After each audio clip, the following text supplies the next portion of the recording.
Oh, look at this angelic creation. Hey, what's up, Eat Squad? Today I'm going to show you how to make some naan. Let's get it. Starting with our leavening agent here in my small bowl, I'm going to add in some yeast, some sugar, and some warm water. And just give that a quick stir and let it bubble and foam up. And while our yeast does its yeasty things, I'm going to start on our dough.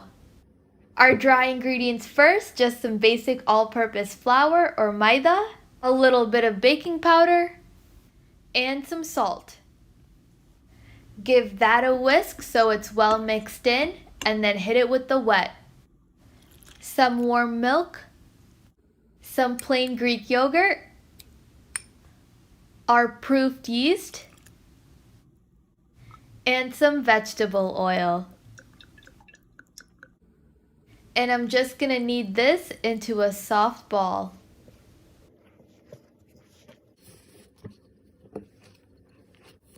And there's our beautiful, well-kneaded dough. And I'm just going to let it rest so it can rise, but not without oiling our dough first to prevent a skin from forming on the outside of the dough. And then you also want to oil the sides of the bowl so it doesn't stick as the dough rises. So I'm just going to break this into smaller pieces and start rolling it out. If you want the exact measurements, because clearly I'm just eyeballing this, check out the description box below for the full recipe, and while you're down there, make sure you hit that subscribe and like button.